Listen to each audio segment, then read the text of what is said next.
Who let her and in? The bride's voice didn't rise, but the silence that followed did.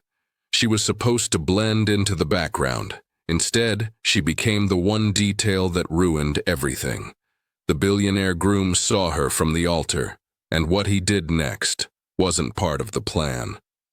Because some ghosts don't haunt, they return to remind you what love really costs. Stay with us. Because what looked like just another wedding became the reckoning no one saw coming. She wasn't on the guest list, but she was the moment. And when the truth arrived, it didn't knock. It walked in wearing an apron. Where in the world are you watching from tonight? Drop your city in the comments. Have you ever held your truth until the moment silence hit harder than any scream? Let us know in the comments below. Don't forget to like this video, subscribe to Black Stories Untold with Love, and ring that notification bell for more heartwarming stories that celebrate strength. The Rosemont Estate shimmered like a secret wrapped in diamonds. Candlelight danced across crystal glassware and gold-lined china as violins whispered lullabies no one really heard. The guests floated from one conversation to another, clinking glasses and sharing polished laughter, their smiles rehearsed and unbothered. Cameras flashed, champagne flowed, and just beneath that layer of perfection moved Vicky Brown. She walked with poise, spine straight, steps careful but practiced. Her tray held hors d'oeuvres that cost more than some people's rent, but her mind wasn't on smoked salmon or caviar. It was on her breathing, deep, measured, controlled. She shifted slightly to adjust the weight of her growing belly beneath the stiff white apron, the fabric doing little to hide the truth that pulsed quietly beneath it. No one noticed. Or maybe they did, but chose not to. That was always the luxury of the rich. To look through you without ever seeing you. Her name tag said Victoria, but no one ever used it. To them, she was girl or you or nothing at all. And that was fine. That was safer. She moved past a cluster of women wrapped in silk and sparkles, their laughter sharp as ice. One turned and looked at her, then through her. Vicky offered a soft smile, not from kindness, but because it was part of the uniform. Her hand never trembled, even as the air grew heavier with perfume and old memories. She had stood in this very room once, but not in black non-slip shoes. She had walked this same marble floor in heels, her fingers entwined with a man who had promised her forever.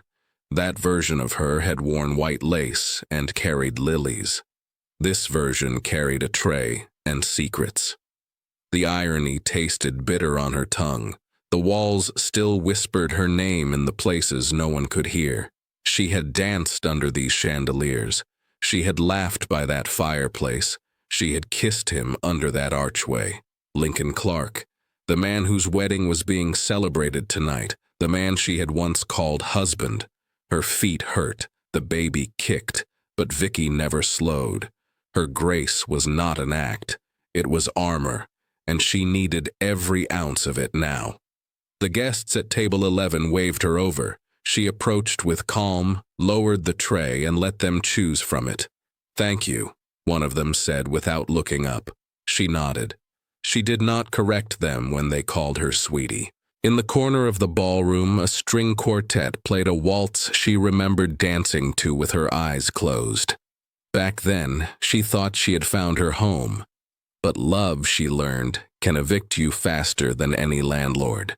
And when it ends, it doesn't knock. It just leaves a key on the table and disappears into silence. She turned toward the kitchen, tray lighter now, but her chest heavier. She hadn't planned to be here. She hadn't meant to walk back into this world, but jobs were scarce. Bills were real. And sometimes, survival meant swallowing pride like broken glass. Vicky didn't look toward the altar. She hadn't all night. But something in the room shifted just slightly. Like the air had changed temperature. Her hand gripped the tray tighter. Her breath caught just for a second. She didn't know yet, but eyes were about to find her. Eyes that once knew every inch of her. Eyes that once called her home. Lincoln adjusted his cufflinks without looking down. The fabric of his suit was smooth against his wrists, tailored in Milan, chosen by a stylist who promised it would make headlines. But the fabric couldn't anchor him tonight, not when his mind was wandering into places it had no business returning to.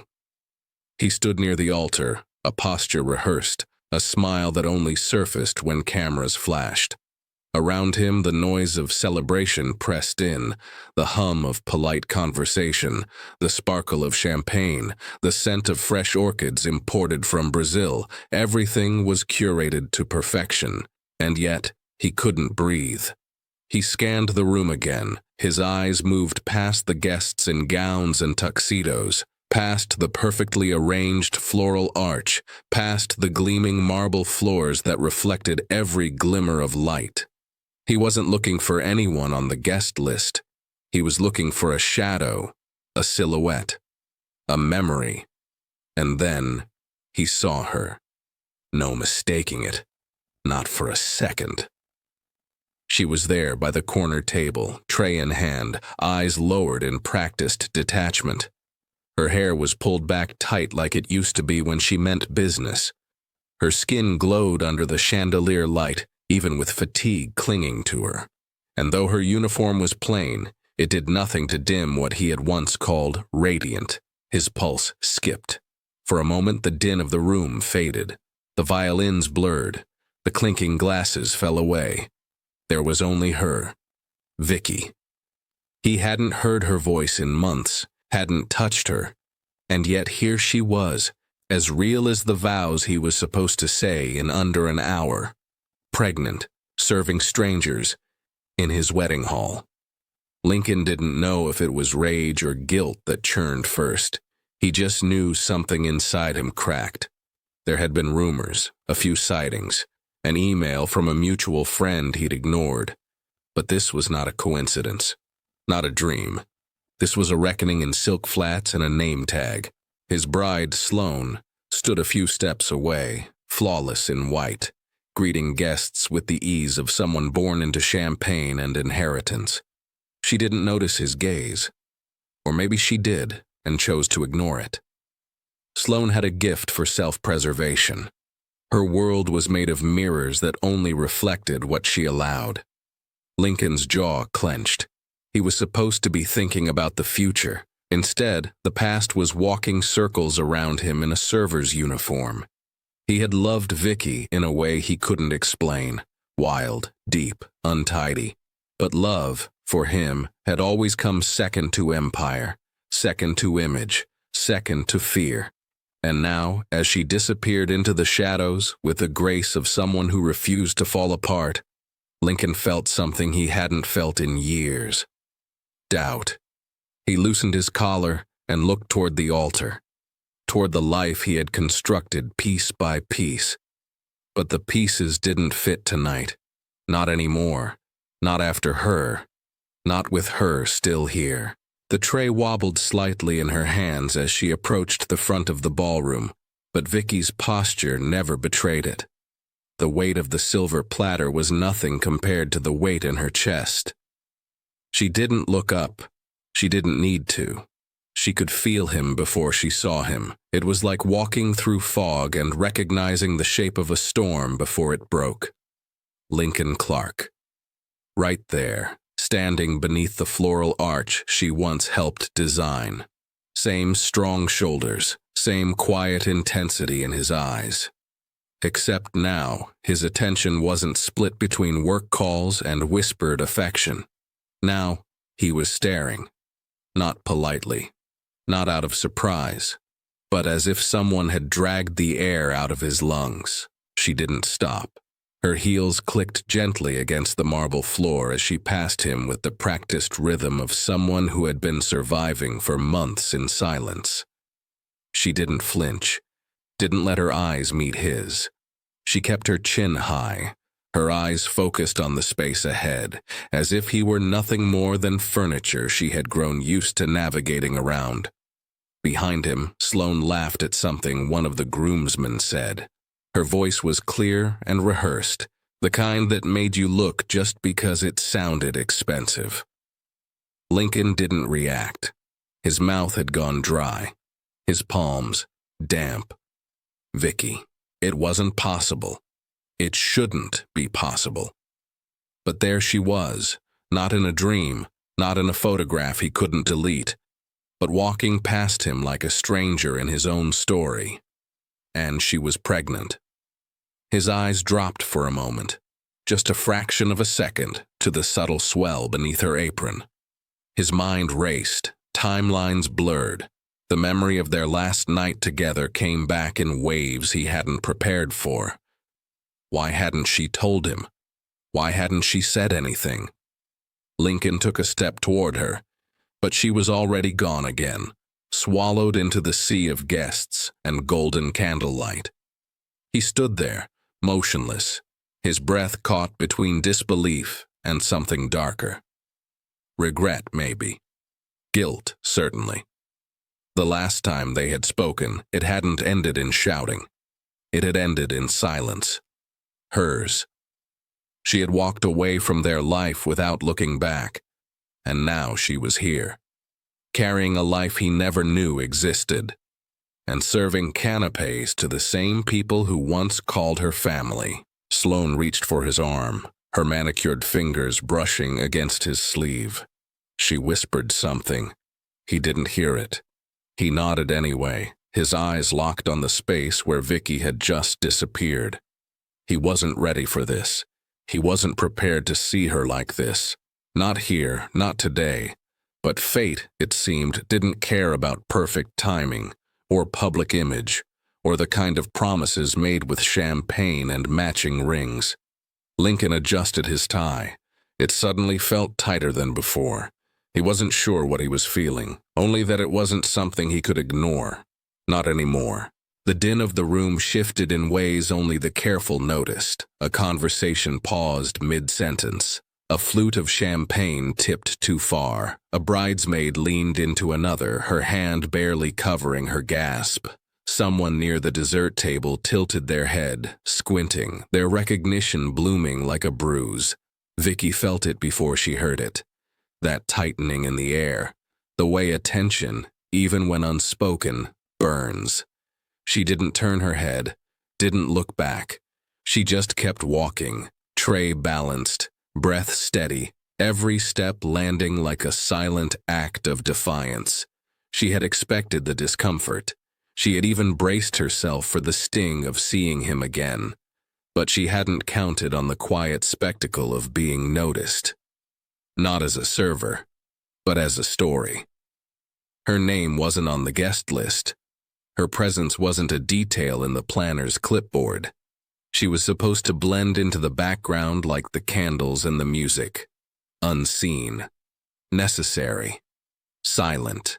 Now, she was the reason someone's hand trembled over a wine glass. The reason voices lowered when she passed. The reason Lincoln stood frozen while his bride glowed beside him in white. The ballroom was a palace of secrets, but tonight hers refused to stay buried. She stepped behind the bar to drop off the empty tray and gather another. Her hands moved automatically. Fold napkin, straighten glass, slide the plate into place. The repetition helped. It dulled the noise of her heartbeat crashing inside her ears. Jasmine, another server, leaned close with a raised brow. Her voice barely above a whisper. "Is that who I think it is?" Vicky didn't answer. She didn't need to. Her silence said more than words could. The tray in her hands felt heavier now, even though it was half filled. Her back ached. The baby shifted, as if sensing the storm around them. She pressed a hand gently to her side and inhaled slowly. This was still her job. Still her night. Still her decision to show up. She'd made peace with being invisible. But invisibility had a cost. And tonight, that cost was crashing around her like broken glass. Across the room, an older woman in a blue sequined dress whispered something to her husband. His eyes followed Vicky with narrowed focus. Lincoln's ex-wife, someone murmured nearby. Someone else added a guess about the baby. The math wasn't hard to do. Still, Vicky didn't falter. The shame they wanted her to carry didn't belong to her. She hadn't gate-crashed this world. She had lived in it once, loved in it, lost in it. And now she was surviving in it. Every eye felt like a stone in her shoe, but she walked anyway.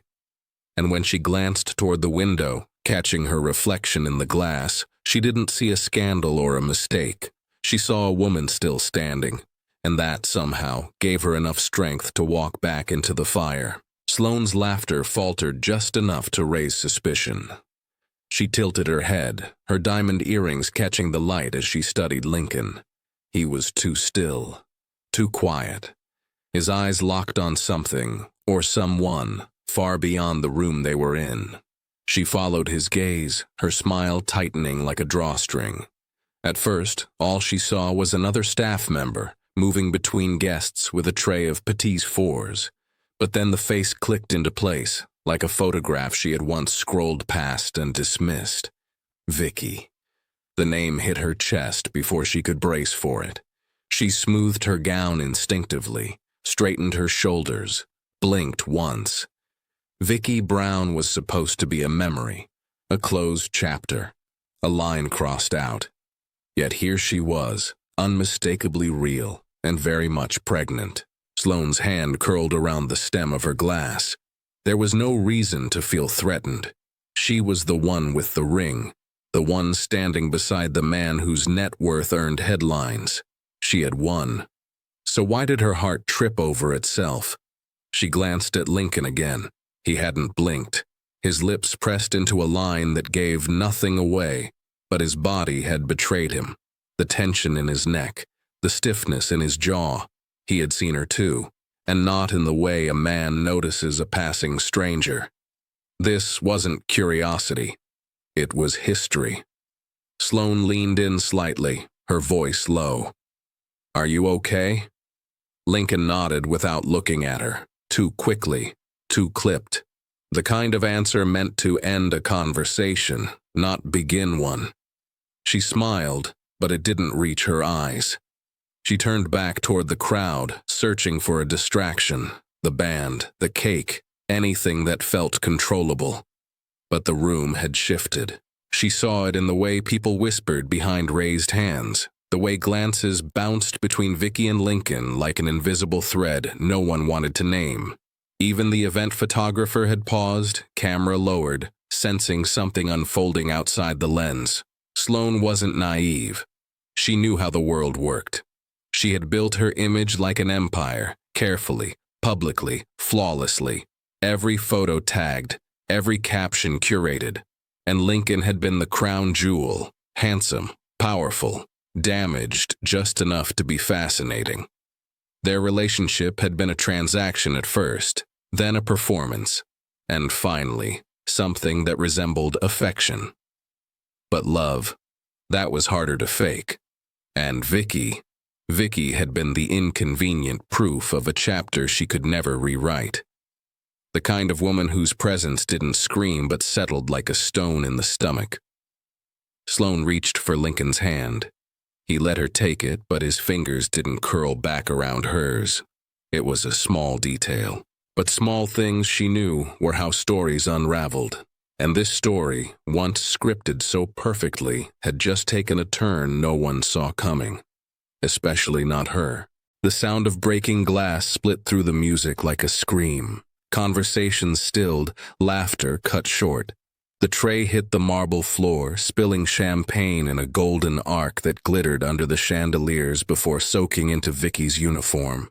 Her breath caught, not from shock, but from the familiar sting of humiliation, the kind that dressed itself as accident but wore cruelty like perfume. The groomsman stumbled backward, stammering half an apology before laughing it off to a nearby guest. His laughter carried. So did another voice, a woman's sharp whisper dripping with disdain. Clumsy help.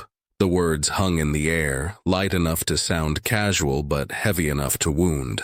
Vicky sank to her knees, grabbing napkins from a passing cart. Her fingers trembled as she dabbed at the spill, the cold fizz of the champagne seeping into her palms. Her uniform clung to her skin, the scent of sugar and shame rising with the bubbles. She told herself to breathe, to keep moving, to stay small. That was the job. Invisible, efficient, unbothered. But tonight the act cracked at the edges. It wasn't just the mess on the floor. It was everything that had led to this moment. The divorce, the silence, the swollen belly she carried alone. She felt it pressing inside her chest, a pressure she couldn't hide anymore. Lincoln stood across the room, watching the scene unfold with the stillness of someone whose conscience had just been set on fire. The champagne reflected against his shoes like liquid guilt. His bride's voice floated from somewhere behind him, too distant to reach. Every instinct told him to stay where he was, to keep his image intact, to let the staff handle it, like everyone else did. But this wasn't everyone else. This was her. The woman who had once known his heartbeat by touch alone. He could hear the whispers gathering now, quiet but sharp. Someone mentioned her name. Someone else connected it to his. The air grew tight, thick with the tension of recognition. Vicky's hands stilled. The napkins in her grasp were soaked through, useless. She stared at the mess for a long second before her eyes lifted. Not toward the guests, not toward the laughter, but toward the man who had once promised never to let her fall. Their eyes met, and for the first time that night, neither of them pretended. Lincoln moved before he could think. Chairs scraped. A few gasps followed. The room shifted as the billionaire groom crossed the polished floor, his expression unreadable, his control unraveling thread by thread. The orchestra faltered mid-note. Even the photographers hesitated. Vicky froze as his shadow stretched over her. He stopped beside her, the hush of the crowd closing in like a held breath. She tried to rise, but he was already kneeling beside her. The image was enough to silence the room. The billionaire on the marble floor beside the waitress he used to love. No one knew what to say. No one dared to move. But the look in his eyes said everything. His silence had ended. The marble floor held the weight of too many eyes. Lincoln knelt beside her, but it wasn't an act of showmanship. There was no flourish, no script, just the quiet gravity of a man who had ignored too much for too long. Vicky didn't look at him. Her hands moved in small, efficient circles, soaking the last of the champagne with what remained of the linen napkins. The silence around them buzzed like a live wire, thick with shock and something sharper, recognition.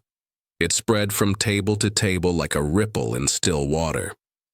He reached for one of the napkins, fingers brushing hers. She pulled away, not fast, but firm. "Let me help you," he said, the words almost too soft to carry. Her head turned slightly, just enough for him to see her jaw tighten. "You've done enough." She didn't raise her voice, but it didn't matter. The sentence cracked like thunder in the hush. A few people gasped. A server near the doors stopped mid-step. Even the violinist lowered his bow. Lincoln's chest lifted, then fell. He didn't argue. He didn't flinch. He simply sat back on his heels, hands resting on his knees like he didn't know what to do with them anymore. From across the ballroom, Sloane stood frozen near the wedding cake, the fondant roses wilting beneath the heat of 100 camera flashes. Her lips parted slightly, confusion warring with something more primitive. Fear. Her eyes tracked her fiancé, no, her husband-to-be, kneeling beside the woman he once vowed forever to. A woman no longer just a name from his past, but flesh and blood, soaked in spilled champagne and carrying a child. A child that wasn't a rumor now. It was a fact.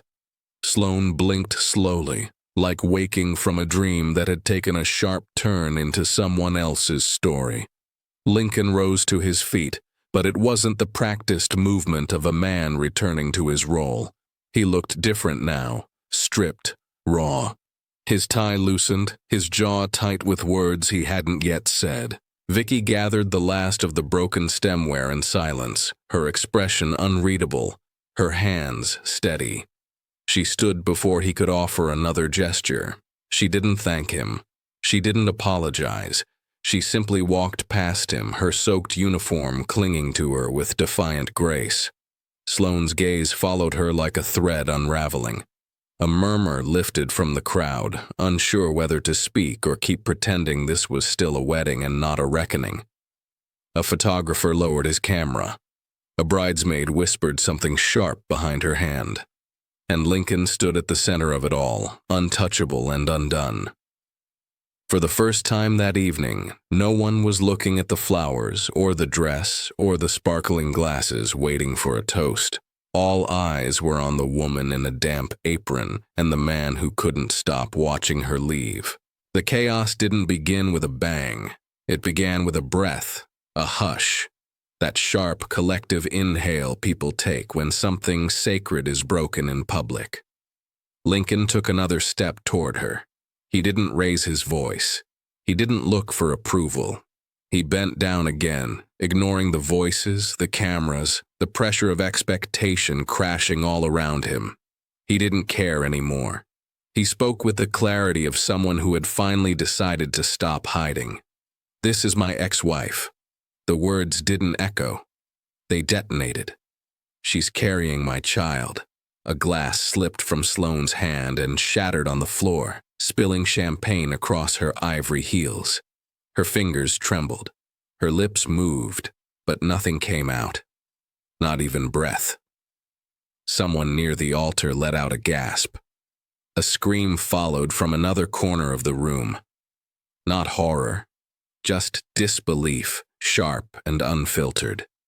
The kind that fills the cracks when illusion collapses. Phones rose like flowers in bloom, their lenses capturing the exact moment the wedding unraveled. Guests shifted uncomfortably. A bridesmaid clutched her pearls. A groomsman cursed under his breath. A woman in a gold dress grabbed her husband's arm and whispered too loudly to be discreet. Vicky didn't speak. Not yet. She just stood, slowly, deliberately. The tray no longer in her hands, the apron no longer her shield. Her blouse clung damply to her, but there was no shame in her posture. She looked straight ahead, her chin lifted, the soft roundness of her pregnancy more visible now than ever. And for the first time, she wasn't the woman in the shadows. She was the truth they couldn't unsee. Lincoln didn't reach for her. He knew better. His hands stayed at his sides, his voice steady but low. "I wasn't supposed to see her tonight, but I'm glad I did." There was no script, no speech, just honesty delivered in the ruins of perfection. He wasn't talking to the crowd anymore. He was talking to her. Vicky's eyes locked with his. No warmth, no fury, just the quiet kind of ache that comes when someone finally speaks what should have been said a long time ago. Sloane stepped forward, her face drained of color. The dream had slipped from her fingers. The fairy tale she curated down to the napkin fold was now backdrop to a truth she hadn't anticipated. "Is this a joke, Lincoln?" Her voice barely cut through the room. He didn't answer. Vicky turned to go, not in retreat, but release. She didn't need an apology. She didn't need the spotlight. She had already survived the worst part. Now, all that remained was leaving with her head high. And as she moved through the room, something strange happened. People stepped aside, not out of pity, out of respect, and somewhere deep in the glittering chaos of a wedding that would never be remembered for vows or rings, Vicky Brown reclaimed something far more sacred than a spotlight. She reclaimed herself. The heavy doors of the bridal suite slammed shut behind Sloane, muffling the rising noise from the ballroom. Her reflection in the gilded mirror was barely recognizable. Mascara smudged, lips trembling, her once perfect hair losing its grip on the fantasy she had built strand by strand. She spun toward Lincoln, her voice sharp and brittle. "How long?" He didn't flinch. He didn't even sit. He just stood there, still in his suit, but everything about him was undone. "It doesn't matter now." That was all he gave her. No details, no defense, no performance, just the raw edge of truth. "I chose wrong."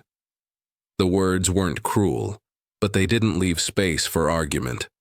Sloane's breath caught as if the sentence had knocked the wind out of her. Her fists curled at her sides. She had built a life around being chosen, crafted it like a brand, and now that foundation cracked open with one sentence. He didn't stay to watch it collapse. By the time he stepped out into the hallway, the buzz of voices from downstairs had changed in tone, less chatter, more judgment. Faces glanced up as he passed, some with curiosity, others with quiet disappointment. The press hadn't broken through the gates yet, but he could feel them circling. The headlines were already writing themselves. None of it mattered. He found her near the kitchen doors, arms folded, her coat draped over one arm, the weight of it almost comedic against the load she already carried. A server was thanking her for stepping in. She gave a small nod, but didn't speak.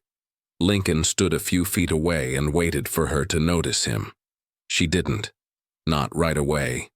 She moved slowly, deliberately, as if wrapping her thoughts one last time before the night could claim them. When their eyes finally met, his voice was quiet. "I didn't know." She didn't respond. "But I know now." Still, she said nothing. Her expression didn't shift, not dramatically, but something subtle moved behind her eyes. Not relief, not anger, something clearer, as if the fog of their shared past had thinned just enough for her to see the present for what it was. He stepped closer but didn't reach for her. "I was a coward," he said. "I let you go and pretended it was strength." Vicky's gaze didn't falter. "And now?" she asked, her tone measured but not cold. "Now I want to stop pretending." She looked down, one hand resting gently on her belly. For a long moment she was silent. Then her fingers brushed her coat, lifting it from her arm. She didn't offer it to him. She simply adjusted it for herself. "You don't get to rewrite the past, Lincoln. I'm not trying to. I just want to be part of what's next, if you'll let me." The door behind her opened slightly. A sliver of noise from the ballroom crept in. The world outside hadn't paused. It never did. But in this space, just for a second, time held its breath. Vicky's jaw softened. Her eyes, once so sharp with disappointment, held something new. Not forgiveness, but recognition that he had finally arrived. Just late. The courthouse smelled faintly of old wood and forgotten paperwork. The kind of place where names were changed and lives restructured, not with orchestras or champagne, but with ink and intention. There were no rose petals, no silk ribbons, no aisle lined with camera flashes, just the echo of footsteps and the hush of something sacred unfolding in silence. Vicky stood by the window, one hand resting on her stomach, the other cradling a single white lily. She wore no veil, no diamonds, just a cream-colored dress that stretched gently across her belly and framed the quiet strength in her eyes. Her hair was pulled back with care but without effort. She had nothing to prove, not today. Lincoln stood beside her, fingers slightly shaking as he adjusted the cuffs of a plain suit he'd picked out himself. No stylist, no publicist, just him. Just now. He looked at her with the steady gaze of a man who had spent too much time choosing everything but what mattered most. The officiant cleared his throat and began reading. The words were simple, the tone bureaucratic, but they didn't need poetry. The vow lived in the space between them. in the silence that no longer hurt, in the softness of her glance and the steadiness of his posture. He didn't bring a prenup. He hadn't asked for one. There were no clauses, no safety nets. He signed the papers with a quiet breath and an unshakable calm. Because for the first time in years, he wasn't trying to protect his empire. He was trying to build something that couldn't be measured in numbers. When it was time to speak, Lincoln turned to her. His voice wasn't loud, but it filled the room. I know what I almost lost, and I know now that love isn't made in the headlines. It's made in moments like this. Vicky didn't cry. She didn't tremble. She just looked at him, full and whole, and nodded once. Her vow was in the look she gave, in the way she reached for his hand, in the trust she offered, not blindly, but deliberately. Outside, the sky was overcast, the light soft and clean. No one waited at the steps with rice or cameras. No one called their names. But Lincoln didn't care. He had lived in the spotlight for too long. Today was not for the world. It was for her. For them. As they stepped out of the building, he held the door open, then reached instinctively for her free hand. Their fingers locked without ceremony, without performance. Just touch, just truth. A breeze lifted the hem of her dress. The lily shifted slightly in her grip, and for a moment Lincoln closed his eyes and breathed in the scent of her skin, the weight of her choice, the fullness of a love that no longer needed an audience to be real. This time, he hadn't chosen legacy. He hadn't chosen image. He had chosen her, and for the first time in his life, that choice felt like everything. If this story reached you, let it reach someone else. Someone who's been overlooked, who's been called the help when they were once the heart, who's been told they didn't belong in a room they helped build. Comment below if you've ever been counted out and showed up anyway, not for revenge, but for yourself. Thanks for watching. If you enjoyed this video, give it a like, drop a comment, and share it with a friend. And don't forget to subscribe to Black Stories Untold for more stories that uncover hidden struggles, celebrate strength, and remind us that every voice matters.